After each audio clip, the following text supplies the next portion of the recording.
Ya, chiquillos. Bueno, para los que no me conocen, mi nombre es Sebastián Soto. Soy kinesiólogo clínico del Hospital Félix Bulnes de la Unidad de Paciente Adulto Crítico. Actualmente estoy trabajando ya más de 10 años en el servicio crítico, ya, y además soy miembro de sociedad científica, principalmente en la División de Kinesiología Intensiva de la SOCHIMI. Y junto con Pablo Narbona, ¿cierto? Soy socio fundador de GEL Academy. En esta ocasión, chiquillos, nos toca hablar sobre la importancia que tiene el EPOC, sobre todo en campaña de invierno, la fisiopatología y qué impacto clínico tiene esto, ya cómo nos va a pegar a nosotros como clínico, enfermero, kinesiólogo, médico, ¿cierto? Técnico, enfermería, etcétera, para abordar este paciente. Siempre con Pablo partimos, cuando hicimos esta OTEC, quisimos hacer algo desde las bases, ya para llevar a cabo el soporte no invasivo hay que entender cómo se comporta la patología, ya porque finalmente un ventilador mecánico, una pseudoanalgesia, lo que sea que uno aplique en el paciente va a ir directamente a atacar a lo que el paciente tiene por detrás, ¿cierto? Su fisiopatología, su fisiología, y que esta patología en particular es bien especial, vamos a ir viéndola a medida que avance la presentación. Bueno, acá yo les coloqué tres imágenes ya sobre más o menos lo que el EPOC vamos a revisar durante la presentación. Sabemos, ¿cierto?, que el EPOC es una enfermedad pulmonar obstructiva crónica que es de etiología netamente contaminante. En el tiempo, sabemos que un paciente EPOC se va a declarar EPOC sobre los 45 años. ¿Por qué sobre los 45 años? Porque al menos debe haber, ¿cierto?, una temporalidad que dice la literatura de al menos 20 a 25 años sometido o expuesto, ¿cierto?, a contaminantes como el humo de cigarro o en su efecto el humo de leña. Ambos contaminantes en el tiempo, cuando perduran, ¿cierto? Ya sea un fumador pasivo o un fumador activo, o también, ¿cierto? Una persona que cocine a leña o tenga estufa a leña en el tiempo de al menos 25 años, va a generar en el usuario una degradación sistémica. Ya el paciente EPOC es bien particular porque vamos a revisar que no solamente tiene una afección a nivel de la vía de conducción o del parénquima, sino que también una afección a nivel muscular y cardiovascular. ¿Ya? Y eso es lo importante, porque este paciente va a tener un deterioro sistémico completo. ¿Ya? Y vamos a ver también cómo compensa este paciente. Acá a la izquierda tenemos, ¿cierto?, un pulmón sano de un paciente, ¿cierto? Y un pulmón enfisematoso y prácticamente un paciente de época en el tiempo. Ya vemos que el parénquima pulmonar está bastante dañado, ¿cierto? Y la vía de conducción también va a sufrir cambios. Vamos a tener una remodelación completa a nivel de la vía de conducción, principalmente una bronquitis crónica, ya un edema de la mucosa, una hipersecreción bronquial y una hiperreactividad que es parcialmente tratable. Ya hay que considerar también que el EPOC como enfermedad crónica prácticamente no es muy reversible, ¿ya? Entonces entramos en un triángulo donde el paciente va a tener principalmente un problema a nivel del parénquima, que lo vamos a denominar acá enfisema, pérdida de la lactancia pulmonar, daño pulmonar, ¿cierto? Principalmente por la falta o la destrucción de la enzima alfa 1 antitripsina, y vamos a tener una bronquitis crónica donde vamos a tener un paciente con una resistencia de la vía aérea muy grande. Finalmente, vamos a generar una obstrucción de la vía aérea superior que va a limitar la salida del aire y va a tener consecuencias este paciente. Tenemos el flujograma de la sala aérea. Esto está sacado del Ministerio de Salud, acá en Chile, donde nos dice cómo el daño respiratorio en el EPOC, ¿cierto?, es mediado y es finalmente o lleva a la destrucción como tal. Todo lo que veamos ver acá, chiquillos, lo vamos a ver en el paciente expresado. Esto es de libro. El paciente hepático prácticamente es de libro, ¿ya? El paciente hepático, al haber fumado por más de 20 30 años, al verse expuesto, ¿cierto?, a radicales como el humo de leña, como aparece acá, ¿cierto?, radicales libres y componentes del humo, va a liberar toda una cascada de mediadores tóxicos químicos, donde va a generar, primera cosa, un patrón inflamatorio en la vía de conducción, ya vía aérea periférica, donde vamos a tener un engrosamiento muscular de toda ¿cierto?, la musculatura lisa del bronquio pulmonar y un infiltrado inflamatorio también en la vía aérea que es crónico y prácticamente no responde muy bien a la terapia farmacológica, ya, y vamos a ver por qué también. Entonces, acá tenemos el primer problema. Tenemos un paciente EPOC que va a estar sometido, ¿cierto?, a contaminantes radicales libres del humo de cigarro y leña, ¿cierto? Ya lo conversamos. Mediadores químicos tóxicos que van a desencadenar una respuesta inflamatoria en la vía aérea y vamos a tener una resistencia de la vía aérea muy grande, muy aumentada. Por otro lado, en el parénquima pulmonar vamos a encontrar una destrucción del septum. Ya esto es lo que se conoce finalmente en una imagenología como enfisema, ya que lo vamos a ver después, ¿cierto?, a nivel imagenológico. Pero más que se destruya el septum, ¿cierto? Y se adelgace la capa parenquimatosa del pulmón, vamos a encontrar también que el paciente EPOC va a perder la capacidad de elastancia del pulmón o la capacidad elástica. ¿Qué es lo que significa la capacidad elástica? Cuando uno toma aire profundo, ¿cierto? Y llena los pulmones de aire, el pulmón entra en una fase de distensión, que nosotros consideramos, ¿cierto? Y llamamos distensibilidad. Pero al momento de botar el aire, ¿cierto? Y vaciar los pulmones, eso es de manera pasiva. Y eso está a cargo de la retracción elástica del pulmón. Y esto justamente es lo que se pierde en el hipótico. El paciente hipótico no va a tener la capacidad de retroceder pasivamente el pulmón, por ende va a atrapar aire y estos pacientes viven con una limitación expiratoria, ¿ya? Finalmente, estos pacientes caen en lo que se denomina un paciente hiperinsuflado. Y por otro lado, a nivel del sistema autónomo, vamos a encontrar que este paciente, por todo lo anteriormente dicho, va a tener un tono colinérgico o un tono parasimpático mucho más aumentado, ¿ya? Acá tenemos el diagrama final del paciente EPOC, ¿cierto? Un paciente que va a limitar la salida del aire, por ende va a atrapar mucho más aire de lo que puede sacar. Atrapamiento aéreo dinámico, que lo vamos a ver después, ¿cierto? Y finalmente termina en un proceso de hiperinsuflación pulmonar, o lo que nosotros llamamos también en la radiografía tórax como el signo de Hoover. Esta triada, que es solamente a nivel de la poca capacidad que tiene el pulmón de retroceder o su disminución elástica del pulmón, va a generar que el paciente cada vez esté más hiperinsuflado, cada vez más cierto en un tórax en túnel, y eso lo va a llevar a una desventaja mecánica y finalmente a una disnea. El paciente va a estar tratando siempre de tomar aire y venciendo su propio autopip, ¿ya? O su propia presión positiva al final de la expiración, porque ya está tan hiperinsuflado este paciente que para meter más aire va a tener que luchar contra su misma fisiopatología. Y esa disnea va a llevar al paciente, en primera instancia, a un desacondicionamiento en el tiempo. Ya estos pacientes hepóticos van a caer a un sedentarismo prácticamente que la misma condición del época los va a llevar. Imagínense que ustedes corren una maratón, terminan de correr la maratón y te van a decir, ya Sebastián, córrete unos 10K más, probablemente no sea ni capaz de correr 2 callos después de esa maratón. Pasa lo mismo con el paciente hepático. El paciente hepático vive en una sensación de disnea constante y eso hace que estos pacientes a la larga entren en un círculo vicioso de sedentarismo. Desacondicionamiento por disnea, reducción de la capacidad del ejercicio y finalmente entra en un deterioro de la calidad de vida. Esto finalmente vamos a tener dos problemas con estos pacientes. Uno, el nivel cardiopulmonar, ¿cierto? Y el segundo es un nivel de sarcopenia importante. Estos pacientes cuando ya están en etapas muy avanzadas, y vamos a ver después cómo se ve, ¿cierto? La etapa avanzada en un Gol 3-4 principalmente. La sarcopenia uno lo evalúa a nivel físico y prácticamente no tienen masa muscular. Ya se le ven las articulaciones muy marcadas, la masa muscular es muy baja y viven, ¿cierto? Constantemente con una disnea basal evaluada por la escala de Born. ¿Ya? Acá tenemos, ¿cierto? Una radiografía de un paciente EPOC característico, ¿ya? Que evidencia varios signos radiológicos. Va a evidenciar principalmente el signo de Hoover, que vemos acá, ¿cierto? El aplanamiento diafragmático de estos pacientes, donde, como les comentaba, van a vivir siempre en una desventaja mecánica. Ya la cúpula diafragmática que al momento de inspirar hace este movimiento, ¿cierto? Un movimiento de aplanamiento para poder generar la presión pleural negativa, estos pacientes ya van a estar en desventaja previo a la inspiración, ¿ya? Por segundo signo importante a nivel radiológico son el espacio de lo intercostales o del espacio cierto radiológico intercostal, que nos hablan de un pulmón hiperinsuflado, y además vamos a tener un aumento de la silueta cardíaca. Esto es importante, chiquillos, porque el paciente EPOC además va a llevar en la etapa 3-4 del EPOC a una insuficiencia cardíaca congestiva o una hipertensión pulmonar, ¿ya? Ambas cardiopatías del paciente hepático se pueden expresar. Y ese es ya finalmente un paciente donde vamos a tener que tratarlo mucho más cuidadoso y probablemente tener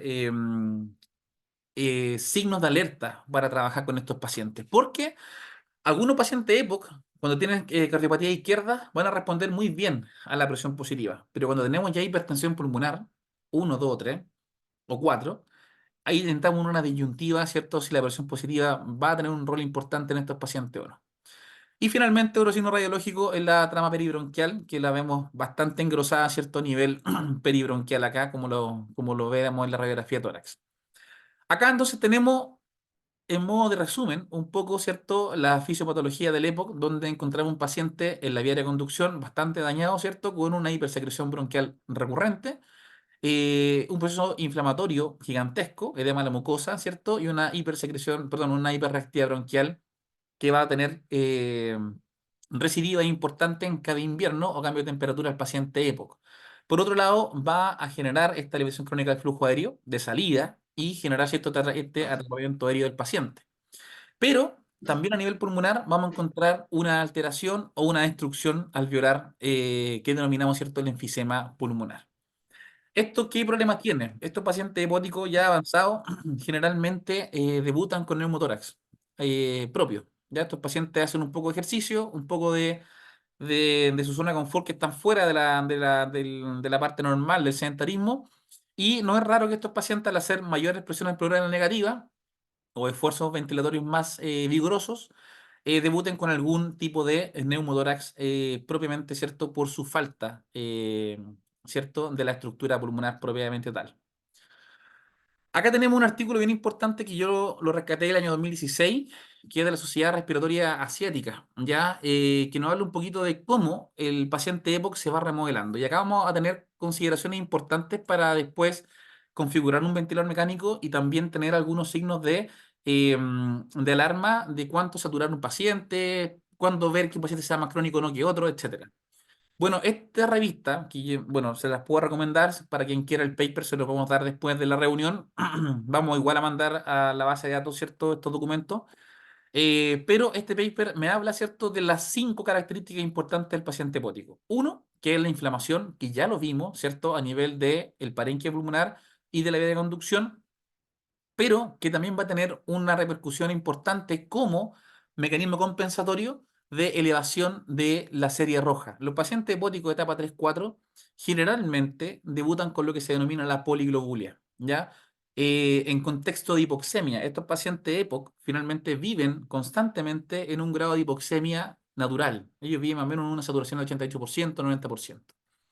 Y para contrarrestar esta hipoxemia permanente y crónica en el tiempo, lo que hace el cuerpo es aumentar la producción de glóbulos rojos para contrarrestar esta hipoxemia. Entonces, una forma yo de poder detectar un paciente EPOC en etapas más avanzadas es ver cómo está la serie roja, hemoglobina y hematocrito.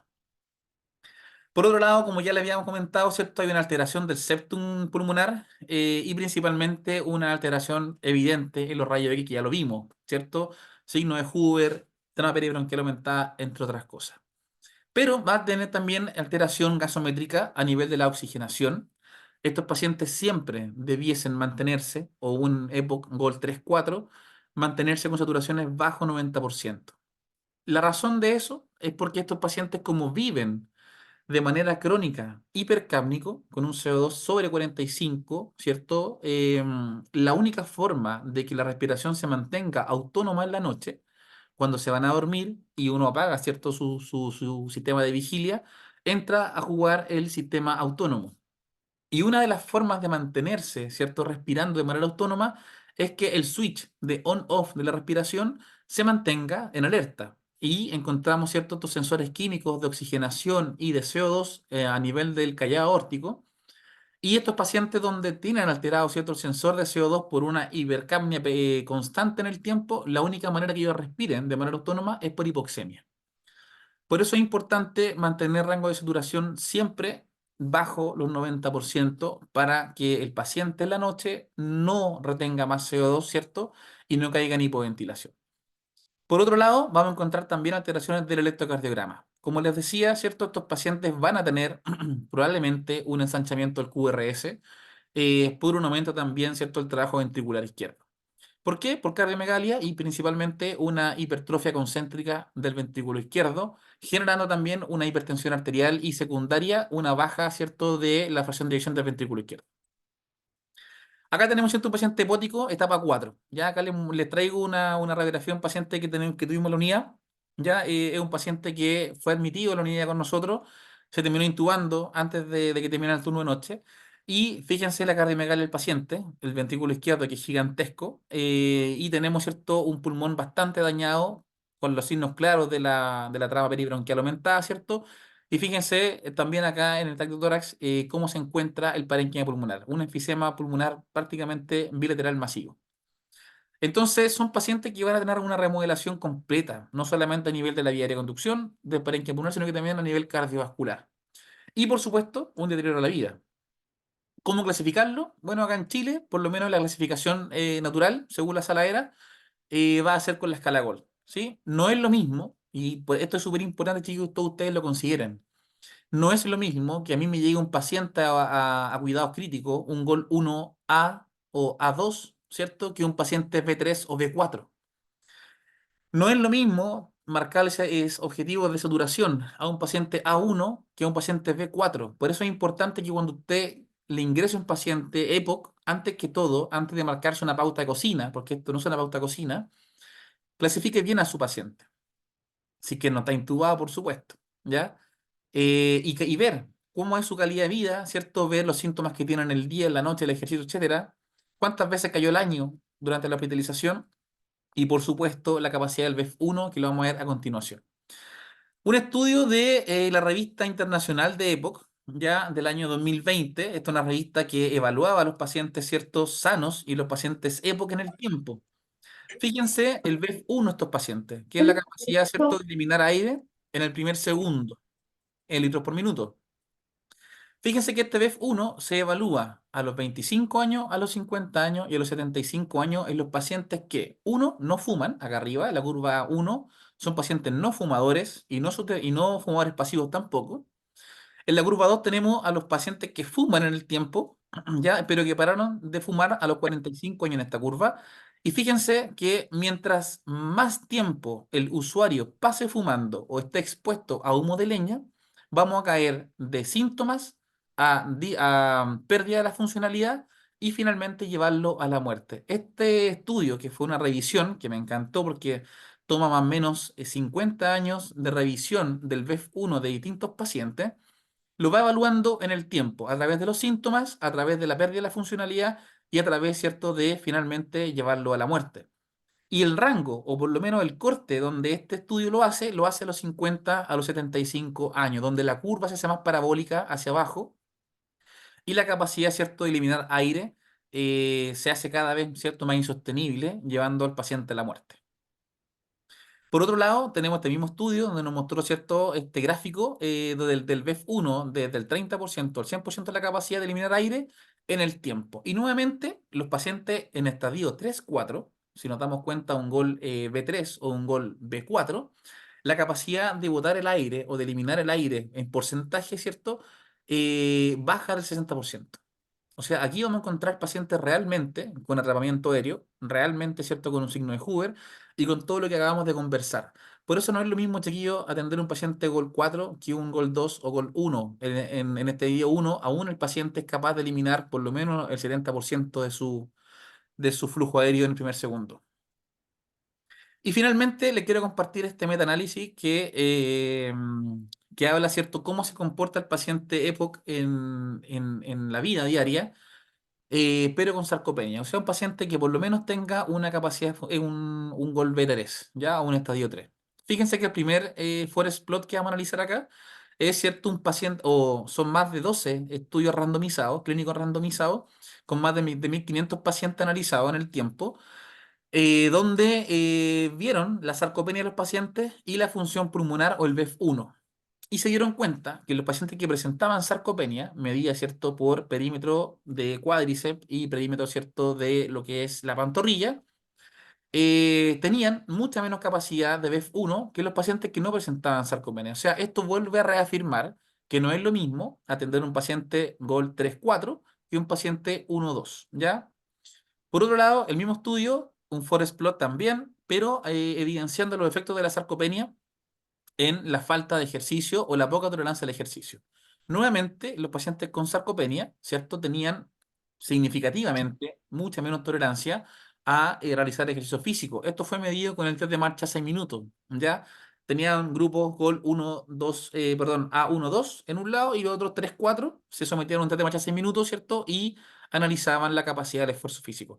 Los GOL 4 cabe destacar que ni siquiera terminaron el test de marcha 6 minutos. Algunos de ellos eran oxígeno dependientes.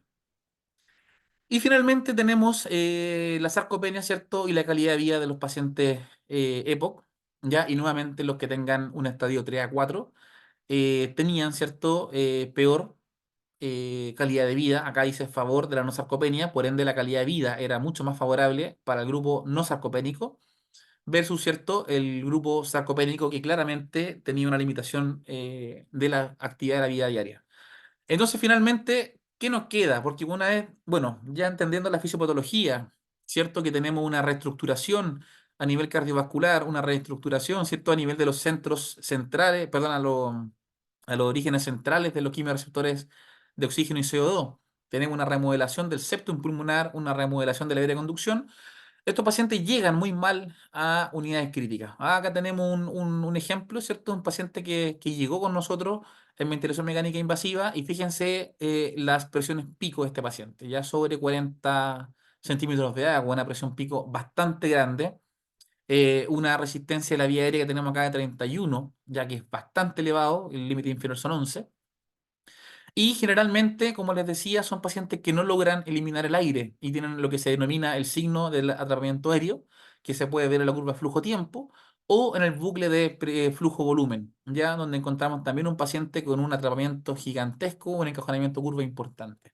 Entonces, entendiendo este concepto y volviendo a las bases fisiológicas, no es lo mismo atender a un paciente 1, 2 que 3, 4, pero tenemos que entender también cómo se remueve el sistema cardiovascular y el sistema central, para que ahora Pablo, ¿cierto?, nos comente entonces, con todas estas alteraciones fisiopatológicas, qué hacer con este paciente una vez llegado, ¿cierto?, a cuidado crítico y qué hacemos con el soporte, oxigenoterapia, CENAF, no invasivo, etcétera. Así que eso, chiquillos, con mi presentación, espero que haya quedado clara. En caso de que no, las preguntas las hacemos al final. Todo suyo, Pablo. Gracias, Seba.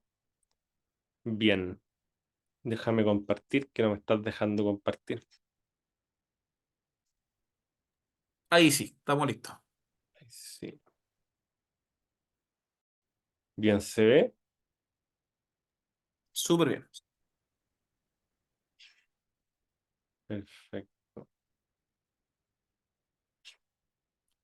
Ya, chicos, bueno, después de esta introducción a lo que fue la fisiopatología, vamos a hablar un poco de lo que es el soporte no invasivo, principalmente en los pacientes con EPOC, ¿ya? Em, Sin ir mucho más allá de lo que es la definición del EPOC, que Sebastián la repasó muy bien, ¿sí? Vamos a hablar un poco de lo que es la exacerbación o cómo se define la exacerbación, porque es una definición bastante clínica. Si se dan cuenta, en las guías que están acá, ¿cierto? Incluso en la guía de la ATS, la definición de exacerbación radica netamente en el empeoramiento de los síntomas que tiene un paciente en el día a día, o sea, es decir, mayor tos, mayor producción de esputo, mayor disnea, menor tolerancia al ejercicio. Básicamente eso alrededor de un par de días, una semana, ¿cierto? Así que una definición bastante simplista porque es bien clínica.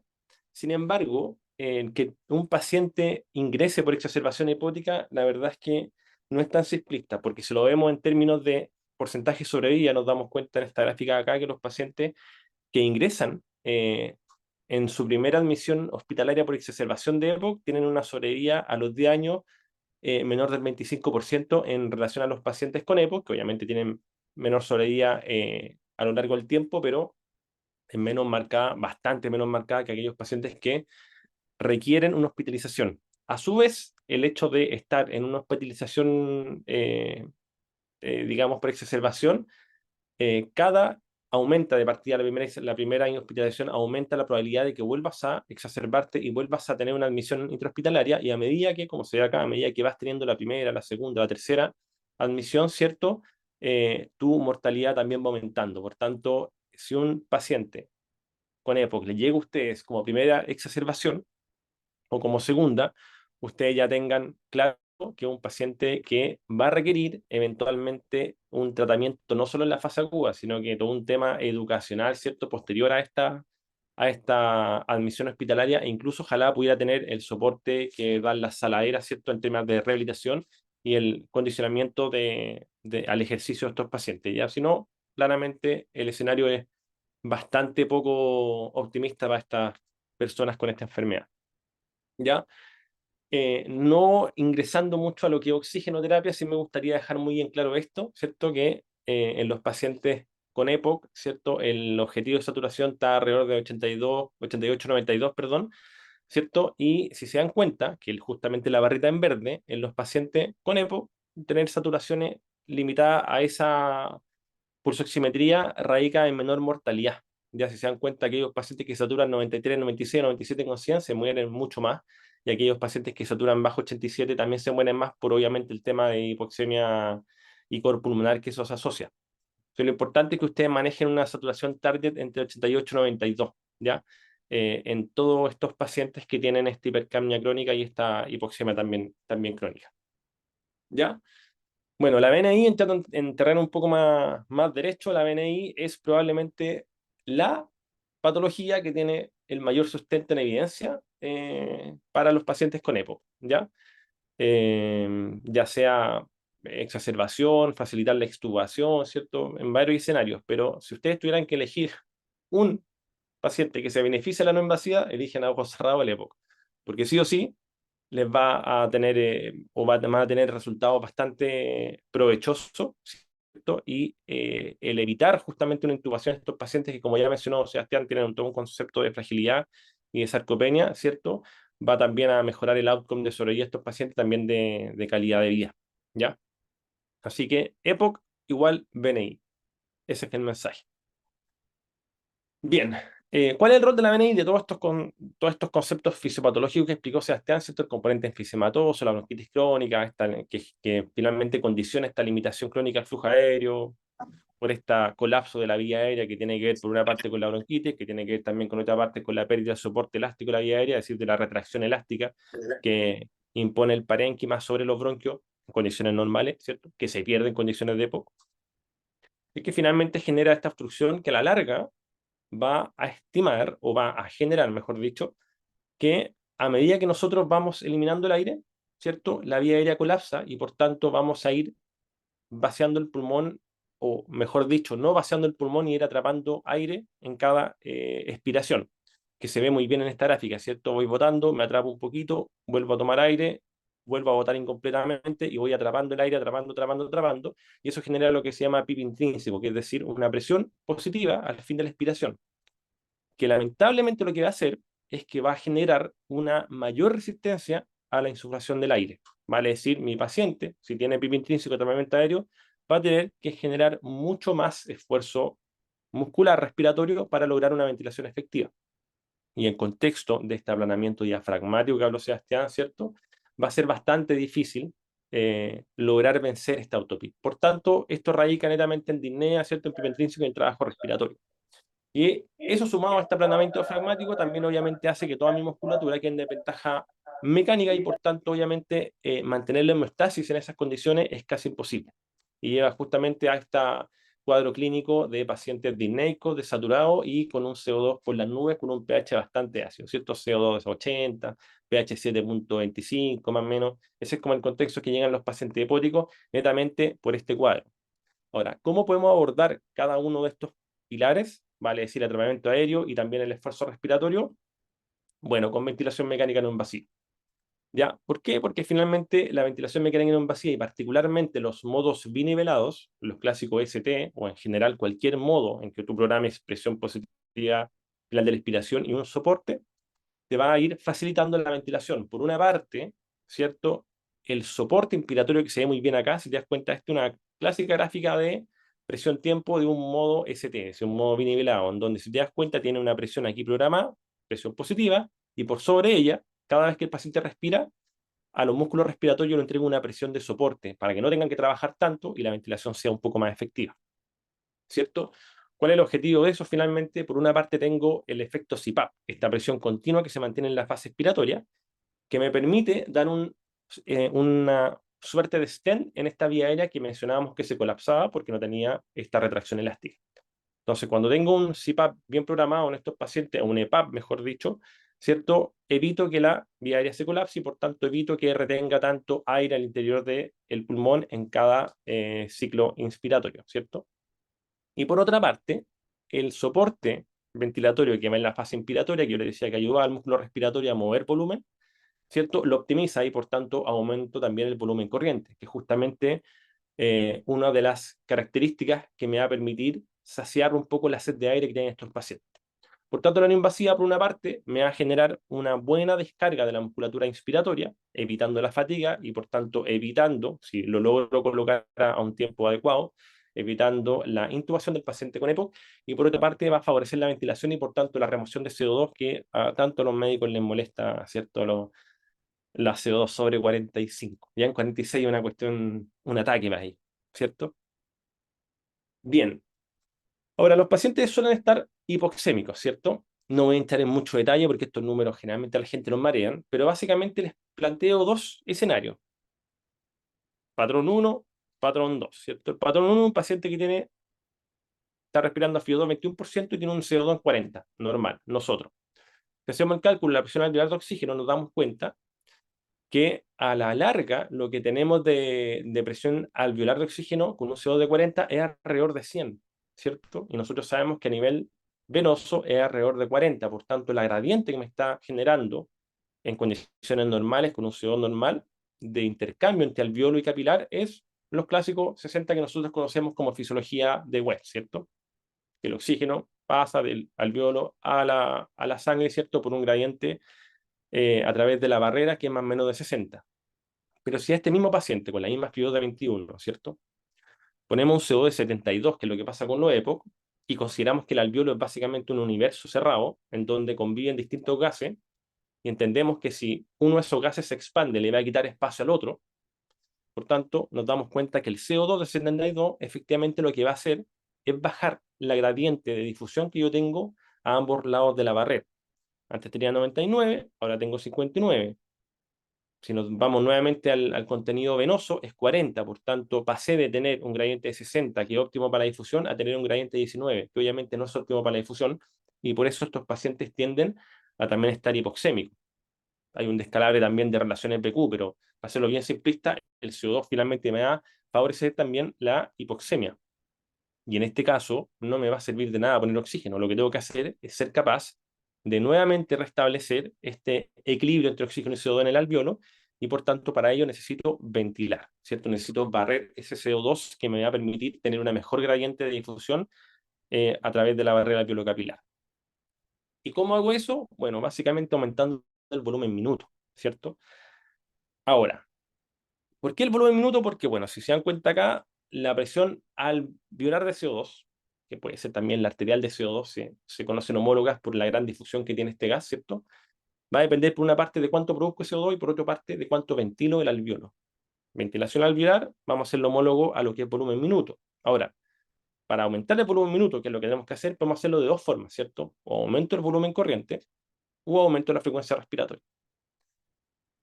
Pero si yo aumento la frecuencia respiratoria y dividimos el volumen corriente en lo que realmente es la ventilación alveolar, vale decir, el volumen que realmente llega al alveolo, no que se queda perdido en estas vías de conducción que no hacen intercambio, ¿cierto? Lo podría expresar como que la ventilación alveolar es igual al volumen corriente menos el volumen de espacio muerto, ¿cierto? Por la frecuencia respiratoria. Por tanto, a, por matemática simple, si yo aumento la frecuencia respiratoria, voy a terminar también aumentando el volumen de espacio muerto y el volumen corriente. Por tanto, la opción no es muy buena. Uno, porque no logro ventilar efectivamente bien, y por otro lado, porque si aumento la frecuencia respiratoria, necesariamente tengo que acortar los tiempos expiratorios, ¿cierto? Y estos pacientes requieren tiempos expiratorios bastante prolongados para poder botar su volumen corriente, porque como les decía, la vía aérea colapsa y por tanto aumenta la resistencia a la vía aérea, como también explicó muy bien Sebastián. Por tanto, el mejor caso de favorecer la ventilación alveolar en estos pacientes es aumentar el volumen corriente, porque ataco directamente la relación que tiene con el espacio muerto, ¿ya?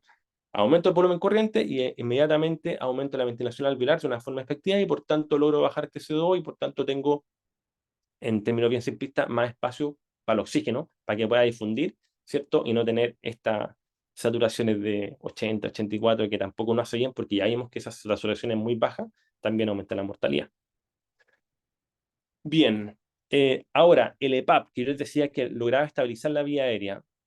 Fíjense acá, aquí tenemos un diagrama que en el fondo está mostrando justamente un paciente que no tiene ninguna presión positiva impuesta, ningún tipo de ventilación, ¿cierto? Y nos damos cuenta que pierde la retracción elástica de la vía aérea y por tanto la vía aérea colapsa.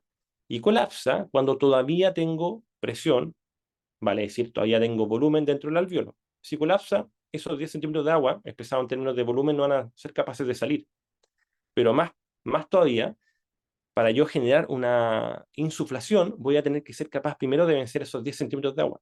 Por tanto, si yo quiero generar algo de flujo inspiratorio y algo de volumen en ese alveolo, voy a tener que ser capaz de generar al menos menos 11 de esfuerzo inspiratorio, ¿cierto? Porque tengo que vencer los 10. Si hago 10, quedo en 0. Tengo que hacer al menos uno más, menos 11. Sin embargo, si yo coloco un pip, vale, si en este caso puse un pip de 8, ¿cierto? Estoy logrando estabilizar la presión de la vía aérea, estoy logrando evitar el colapso de la vía aérea y por tanto al evitar el colapso de esa vía aérea, yo solamente tengo que hacer un esfuerzo inspiratorio de menos 3. Vale decir que la PIP en el paciente hipótico no tiene nada que ver con reclutar. De hecho, si ustedes vieron las radiografías que mostró Sebastián, son pacientes que la capacidad de resolver funcional es bastante grande, tienen poca atelectasia, ¿cierto? No es un distrés, y sin embargo requieren PIP, pero no para abrir los alvéolos, porque los alvéolos ya están abiertos, no es necesario eso. Necesitamos un efecto de PIP, o de CPAP, o de EPAP, como quieran llamarlo, para estabilizar la vía aérea y lograr que logre vaciar el aire atrapado en sus pulmones. Y si yo logro vaciar el aire atrapado en sus pulmones, la curva de presión volumen que se da acá, que es una curva básicamente de mecánica respiratoria, en donde tiene dos fases, ¿cierto? Vamos a pensar acá que es como un globo, ¿cierto? Cuando yo estoy inflando un globo con la boca, al comienzo me va a costar inflarlo. Un globo recién. Lo saco de la bolsa, voy a inflarlo, me va a costar, ¿cierto? Estoy en esta zona de compliance, en donde tengo que hacer demasiada fuerza para lograr introducir poco aire. Pero una vez que logro introducir algo de aire, ¿cierto? Se vuelve relativamente fácil inflar el globo, ¿cierto? Entonces, en ese momento, ese globo se volvió complaciente. Vale decir, su curva de presión-volumen modificó a una estructura mucho más vertical, en donde con pocos cambios de presión, poca fuerza, logró generar grandes movimientos de aire dentro de ese globo, ¿cierto? Sin embargo, cuando ya llegó al extremo distal, al final de la inspiración, en donde ese globo ya no da para más, no aguanta más volumen, nuevamente se vuelve a poner poco complaciente, porque ya está que reviente, y por tanto, para lograr meter poco aire, voy a tener que hacer cambios de presión bastante agresivos.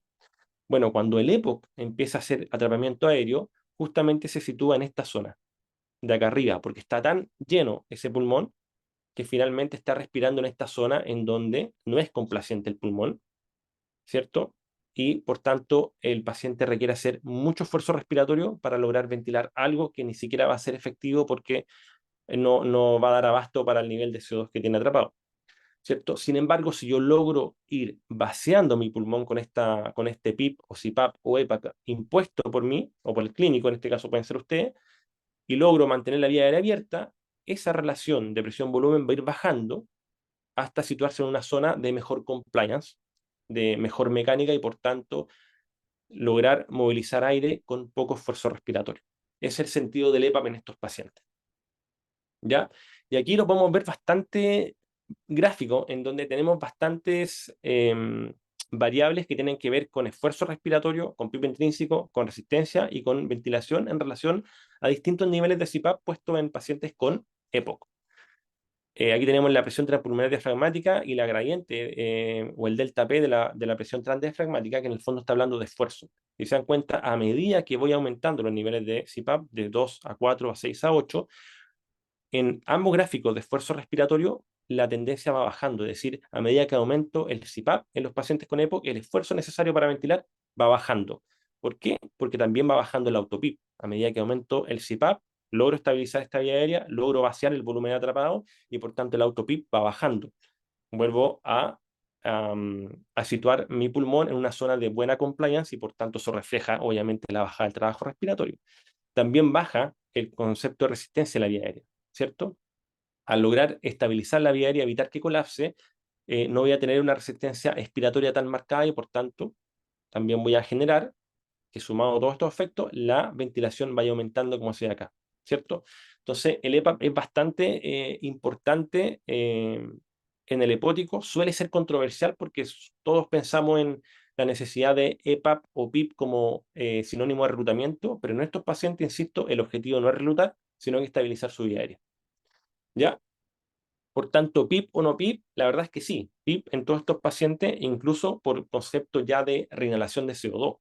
Cuando nosotros estamos en un ventilador mecánico monorama, ¿cierto? Que tiene una sola rama y por tanto la aspiración ocurre por un puerto exhalatorio, se ha visto en estudios clínicos que los pacientes retenedores requieren un nivel de EPAP mucho más alto, alrededor de 6 a 8, para que no retengan CO2 o para que no reinhalen en este circuito monorama. Por tanto, independiente del esfuerzo, ya solo saber que un paciente es retenedor, mi EPAP programado de base debería ser al menos de 6 para arriba, ¿ya? No un 4 como se puede hacer en un paciente no retenedor, que en el fondo si se dan cuenta aquí de 4, 8 o 0 incluso no tienen casi ninguna injerencia en la reinhalación de CO2, pero en los pacientes retenedores sí. Fíjense que cómo cambia cuando el EPAP es alrededor de 6 a 8. Baja notoriamente. Por tanto, en estos pacientes de base, un EPAP al menos de 6 y bueno, de ahí arriba vamos a ir titulando con cuidado para determinar si el paciente se beneficia y baja el trabajo respiratorio. ¿Ya? Les muestro este video que justamente habla de eso, la titulación de el EPAP en un paciente con EPOC y vamos a ver cómo se ve el esfuerzo respiratorio en este paciente. Dejo el sonido para que vean se escucha cuando gatilla. Fíjense el músculo accesorio y fíjense la presurización de la vía aérea. A medida que se contrae el músculo accesorio, hay un retardo bastante notorio en lo que él cuando empieza a ver un aumento de la presión de la vía aérea. ¿Por qué ocurre eso? Porque probablemente todo ese tiempo de delay es cuando el paciente está venciendo su autopip. Vale decir, no tengo un PIP suficientemente óptimo en este paciente, por tanto todavía tengo un autopip tan notorio que la primera contracción muscular es solo para vencer el autopip. Y después de que lo logra vencer, ocurre una presurización efectiva en la vía aérea. Vamos a verlo otra vez. Fíjense cuando se contrae y cómo se retarda acá. Toda esa zona que está acá es autopip. Todo ese retardo inspiratorio es autopip. En ese caso tenemos un EPAP de 6 en este paciente, ¿cierto? Ahora, fíjense la calidad de contracción en relación cuando ajustamos el EPAP a un nivel de 10. De partida no se ve un delay en la presurización, ¿cierto? Como se veía acá. Y cuando vamos a ver los músculos accesorios del paciente, o de la señora, en este caso una señora, vamos a ver que también casi ni se nota. Está bastante confortable. Y eso es netamente el efecto de CPAP para estabilizar la vía aérea, para compensar el autopip, para vaciar el pulmón de esta señora, que hizo que el esfuerzo respiratorio bajara notablemente. Fíjense la curva, es bastante simétrica en relación a cuando se contrae el músculo y cuando presuriza efectivamente la vía aérea. Perdón. Bien, entonces, ¿qué dice la guía? Básicamente, ven ahí, sí, para todos los pacientes con EPOC, ¿ya? Clásicamente nosotros decíamos que tenía que tener, obviamente, un CO2 sobre 45 y un pH entre 7,25 y 7,35, ¿cierto?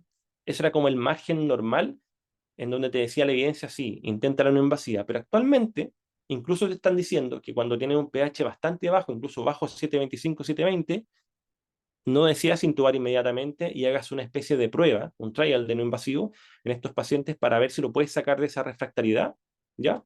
Y llevarlo a esta zona digamos, indicaciones claras de no invasivo, un pH 7,25, en donde puedas rescatarlo y no lograr o básicamente evitar la intubación, ¿ya? ¿En cuánto tiempo? Básicamente en un plazo entre 1 hora y máximo 4 horas. En un paciente con EPO, en máximo 4 horas, tuvieras ya tener súper claro si el paciente va o no. ¿Por qué 4 horas y por qué se espera un poco más que en los pacientes hipoxémicos? Porque inicialmente estos pacientes se benefician bastante de no intubarse y por otro lado te da chance para que tú puedas cambiar el setting ventilatorio. ¿Ya? En estos pacientes en particular, olvídense de los 6 ml kilo, olvídense de los 6 a 8 ml kilo. Estos pacientes tienen una complacencia bastante buena, son muy buenos aceptores de volumen corriente, ¿ya? No los va a dañar un volumen corriente de 9 ml, de 10 ml kilo de peso ideal, no los va a dañar para nada, pero sí te van a agradecer bastante esos niveles de volúmenes para sacarlos de esta refractaria. Nos ha pasado mucho en clínica que de repente cuando hay colegas más nuevos tratan de colocar presiones de soporte bastante discretas, 4, 6, ¿cierto? Para tener volúmenes corrientes cercanos a los 6 a 8 ml y los resultados son bastante paupérrimos. Tú llegás y le pones un soporte de 8, 10, 2 incluso, pueden mover volúmenes de 10 ml y a la hora lo tienes al paciente fuera del reco intubación.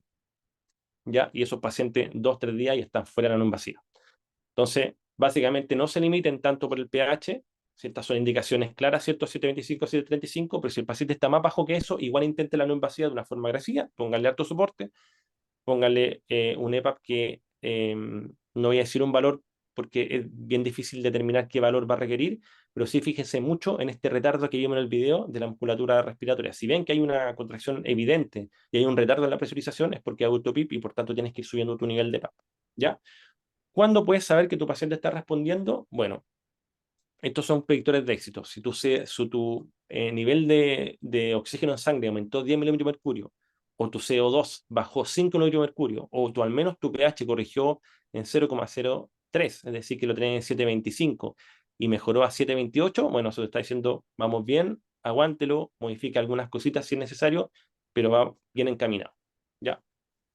Por tanto, como conclusiones, bueno, es el tratamiento de primera línea, no se le ocurra poner SINAF en estos pacientes por ese concepto de washout de CO2 que todos hablan, que efectivamente ocurre, pero ocurre en vía aérea superior. El concepto de la retención y espacio muerto en EPOC tiene que ver con conceptos de espacio muerto fisiológico alveolar, por tanto no tienen nada que hacer la SINAF acá, es BNI efectivo, presión positiva efectiva y ventilación alveolar efectiva. ¿Ya? Si tienen indicaciones off-label, vale decir fuera de lo que es la sugerencia convencional, como lo mencioné recién, es decir, esos pacientes que tienen pH más bajo que 7,25, 7,19, igual se sugiere la prueba de ventilación mecánica no invasiva, obviamente tal vez no 4 horas, sino una hora con un monitoreo estricto para ver si lo podemos sacar de esta refractaridad. La respuesta a PIP y EPAP obviamente va a diferir entre cada paciente. Si uno quisiera partir ventilando un paciente en EPOC, obviamente 6 para evitar la reinhalación, pero de ahí hacia arriba tiene que ser cautelosamente titulado por usted y en verdad yo no creo que un paciente de esto sería seguro ponerle más de 10 por todo el tema de el neumotórax que podrían generar, ¿ya? Pero sí vayan guiándolo por el trabajo respiratorio que ustedes pueden ir evidenciando al lado de la cama del enfermo. ¿Cierto? Si tienen que elegir en estos pacientes cómo barrer CO2, si es que tienen que barrer CO2 para sacarlo de este pH muy ácido, volumen corriente, no frecuencia respiratoria, ¿cierto? Va a generar una ventilación alveolar mucho más efectiva. Y recuerden que estos pulmones enfisematosos poseen un tamaño, una compliance mayor y por tanto tienen una muy buena tolerancia al estrés dinámico. El volumen corriente de 8 ml, 9 ml, 10 ml, incluso la guía de repente dicen 12 ml kilo, no los va a dañar, va a ser por un tiempo bastante corto y los va a sacar de esta urgencia de intubación. Eso, chicos. Muchas gracias, Pablo, por tu última charla y ya ir cerrando esta jornada. Bueno, chiquillos, esperemos que si hay dudas con respecto a la presentación de Pablo o la mía, la puedan hacer ahora a través del chat o también puedan habilitar el micrófono. Ya, esta instancia es suya, así que aproveche también este momento de consultar. Y espero que haya quedado clara la explicación, ¿cierto?, de ambos expositores. Si quieren nomás, si quieren preguntar. Bueno, Oye, yo para romper ahí tenemos el una hielo les pregunta. voy a ir. Ah, perfecto, hay una pregunta ahí. Para Pablo, dice en el caso de paciente con presencia de bula, ¿el tema del PIP es más restringido? Sí, lo que hace es que el tema de la gula, probablemente todos los hepáticos van a tener un grado de gula, pero por eso yo decía, probablemente sobre 10 no es aconsejable. O sea, maneja tanto un nivel seguro de 10 siempre que tengas, que te logre aplacar el trabajo respiratorio. Si no es el caso, no sigas subiendo. Ya. Mm.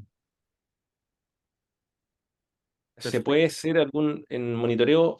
Mira, generalmente todo el monitoreo que hay en términos de volúmenes corrientes, ¿cierto? Como en términos de criterios de fracaso, ¿cierto? Volumen minuto sobre 250 ml kilo, volumen corriente sobre los 9 ml. Para el caso del hepótico, la verdad es que no te va a servir mucho porque van a requerir volúmenes más altos porque tienen un tema de espacio muerto fisiológico que hay que barrerlo, ¿cierto? Y por otro lado, los volúmenes corrientes generalmente va a tener que ser tolerante a los volúmenes corrientes. El día que, experiencia propia, el día que yo me saqué la etiqueta de los 6 ml valepóticos, que fue hace hartos años ya, el cambio clínico de los pacientes es distinto. O sea, cuando entendí en el fondo a qué paciente puedes ponerle un poco más de volumen y por qué lo vas a hacer, efectivamente te das cuenta el cambio clínico que tienen o la respuesta clínica que tienen tus pacientes.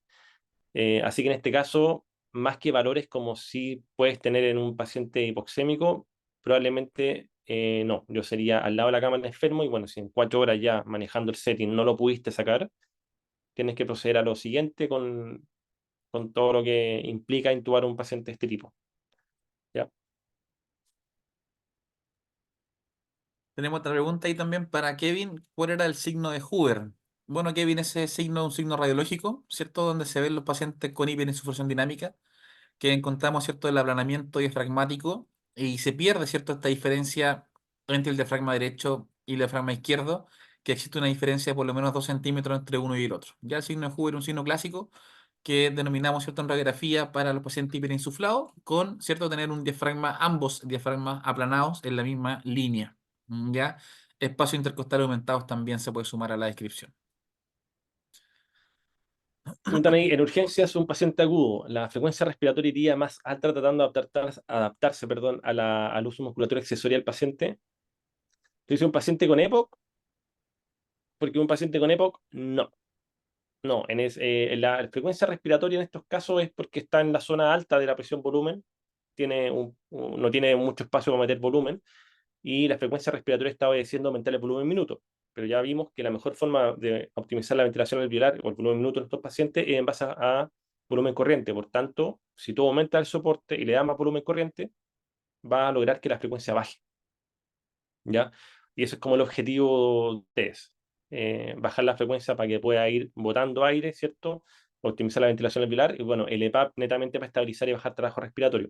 Insisto con eso, tampoco lleguen a titular EPAP de 15, 16, 20 porque no tiene ningún sentido hacerlo en la fase aguda. Obviamente, de la mano con esto va toda la inhaloterapia necesaria para broncodilatar a estos pacientes.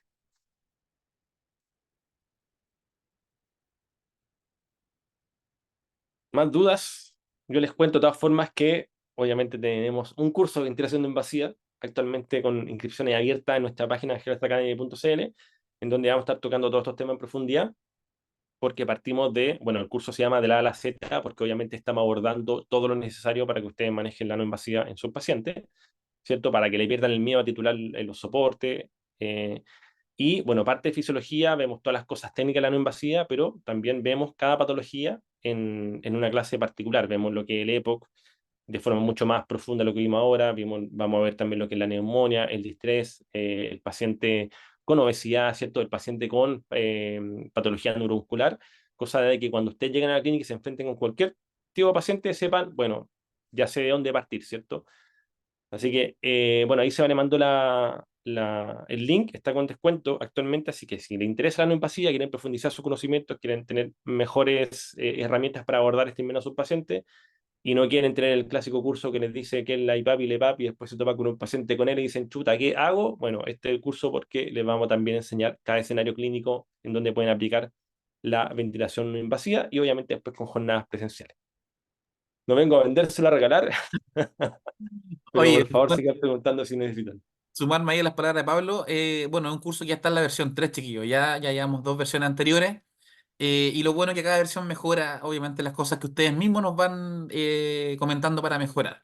Y lo que quiero acá del curso, quiero mencionar que es importante que acá se toca el soporte ventilatorio individualizado. Ya, como decía Pablo, vamos a ver cada patología y cómo se ocupa, ¿cierto?, en neuromusculares, en pacientes con IRA, incluso tenemos, ¿cierto?, también pacientes con neumonía, época, etcétera. Así que está entretenido por si quieren verlo. Y tenemos una pregunta Oye, también ahí hay de una Ignacio. pregunta bien interesante ahí, de Dale nomás. Ignacio, que dice, ¿cómo podemos saber cuál es la PCO2 de un paciente con EPOC y hipercámnico crónico? pH, dijo. Pásate en el pH, no busques un CO2 de 45, que estos pacientes, como explicó bien Sebastián, tienen un desequilibrio de Q y viven con CO2 alto. Entonces, tu objetivo no es bajarle la CO2 a 40, 35, tu objetivo es tener un pH entre 7,35 y 7,40, lo normal. Si eso se logra con un CO2 de 60, 60 será, todo bien con eso. ¿Y por qué no debieras buscar un CO2 normal? Porque si tú eventualmente los hiperventilas y llevas a tu CO2 de 40, vas a romper toda una adaptación renal y respiratoria que tienen estos pacientes en el tiempo. Y por tanto, cuando le saquen la no invasiva a la ventilación, lo voy a tener en un paciente que va a tener o te va a hacer una hipercapnia, pero ahora no compensada. Entonces va a ser un descalabre. Y aparte recuerda que también tienen un input también hipóxico. Estos pacientes requieren niveles de CO2 más altos para gatillar. Por tanto, siempre recuerda que la normalidad en estos pacientes va a ser la homeostasis, y la homeostasis para efectos de gases es el pH. Súper. Ahí tenemos una pregunta interesante de Yara. ¿Podría explicar la relación del CO2 y el centro respiratorio? Bueno, Yara, ahí comentar simplemente que cuando nosotros respiramos, ¿cierto? Respiramos por sensores químicos. Ya nosotros tenemos a nivel central dos sensores que están, valga la redundancia, sensando, ¿cierto? Los niveles de CO2 en sangre y los niveles de oxígeno en sangre que están, ¿cierto? A nivel del callado aórtico. Estos dos sensores van a sensar rangos de normalidad del CO en 35-45 para pacientes sanos, ¿cierto? Y oxígeno entre 60 y 100. ¿Qué pasa en el hipótico? El paciente como vive con una hipercapnia sostenida en el tiempo, con un CO2 sobre 45, 24/7, estos pacientes, y generalmente viven hipoxémico bajo 60, 24/7, entonces este mecanismo autónomo de regulación del sensor químico se desregula, ¿ya? Y como bien decía Pablo, estos pacientes van a necesitar o una hipoxemia en el tiempo, perdón, bajo 60, o saturaciones bajo 90 para gatillar la siguiente respiración, o CO2 sobre 45-50, ¿cierto? Para gatillar la siguiente respiración, porque ya sus sensores están totalmente alterados y están prácticamente sensando, ¿cierto? Constantemente o hipoxemia o hipercapnia. Entonces, finalmente, estos sensores químicos que están en el callado aórtico van a funcionar o a la hipercapnia o van a funcionar sencillamente a la hipoxemia. Principalmente en el paciente hepático funciona mucho más rápido ante la hipoxemia. Por eso hay que mantenerlo hipoxémico a estos pacientes, porque si nosotros dejamos la normoxemia, apagamos, ¿cierto? El switch de on-off del sistema autónomo. No sé si más para ahí, Pablo, alguna pregunta que esté dando Sí, vuelta. Francisca pregunta si es más importante la presión soporte que la PIP, o es decir, tengo que brindar mayor presión soporte. Pregunta. ¿Qué quieres responder tú? ¿Dale? Perfecto. Con respecto a la titulación de la presión de soporte, bueno, como bien decía Pablo en su presentación, el soporte viene a descargar la musculatura respiratoria, ¿ya? Viene a entregar un sostén. Recuerda que estos pacientes vienen con disnea, vienen con, ¿cierto?, un autopip que va a generar o los va a llevar rápidamente a la fatiga muscular. Acá no es si yo titulo PIP o titulo soporte. Ya recuerden que si titulo PIP, voy a subir el nivel de PIP y tengo que subir el IPAP para entregar un soporte, ¿cierto? Son dos niveles de presión. Si bajo PIP y mantengo el IPAP, aumento el soporte. Entonces, no es que no es que si voy a titular uno u otro, sino que cada elemento que titule tiene un objetivo. Ejemplo, la PIP, como bien decía Pablo, es para contrarrestar el auto-PIP y mejorar la oxigenación o aumentar el stent de la vía aérea, ¿cierto?, del paciente. Y el soporte tiene otra función, tiene descargar la musculatura respiratoria y entregar, ¿cierto? Un descanso. Si yo tengo un paciente EPOC que probablemente no venga con fatiga muscular, que no venga, ¿cierto? Con signos claros de cansancio, ¿cierto? Donde no hay una visualización de la musculatura accesoria que está aumentada, probablemente me iría al gas arterial. Y si no tiene, ¿cierto?, una alteración gasométrica, probablemente el no invasivo ni siquiera sea utilizado en este paciente. Entonces, ojo también ahí con elegir una u otra. Si yo titulo PIP, automáticamente titulo la presión de soporte. Ya porque son, como les decía, dos niveles de presión. PIP acá abajo, IPAP acá arriba. Y título uno, sube el soporte, título el de abajo, bajo el soporte. O viceversa. A la larga es saber qué función cumple el PIP en un lado y qué función cumple el soporte en otro lado.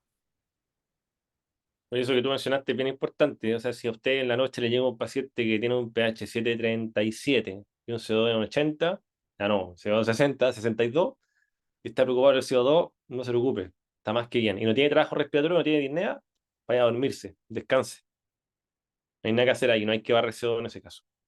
Ya, por otro lado, igual me gustaría mencionar que en respecto a esa pregunta de CO2, si usted está en un nivel o en una unidad un poco más básica y no tiene acceso a gases y quiere saber si su paciente está reteniendo, fíjese en la conciencia. Cuando el paciente empieza a retener, compromete el estado de conciencia. ¿Ya? Y guiarlo de esa forma también muchas veces ha disminuido la toma de gases, pero si no tenéis la toma de gases, bueno, conciencia es tu buena forma de saber cómo está respondiendo tu paciente y si está reteniendo o no. Perfecto, chiquillos. Bueno, si no hay más preguntas, en lo particular, personalmente agradecer esta horita de trabajo. Siempre un gusto compartir conocimiento y que lo vayamos discutiendo. Así que agradecer a toda la audiencia que se conectó hoy día. Vamos a tener más charlas, la vamos a anunciar también ahí por Zoom con Pablo, y perdón, por Instagram. Claro. Así que Sí. Ojo, ojo ahí que se nos vienen más cositas para la otra semana. Eso, chicos, vayan a descansar. Gracias por la compañía y nos vemos luego. Eso, chiquillos. Echen una mirada, por favor, a la página web para que vean el curso. Buenas noches y que estén muy bien. Chau, chera.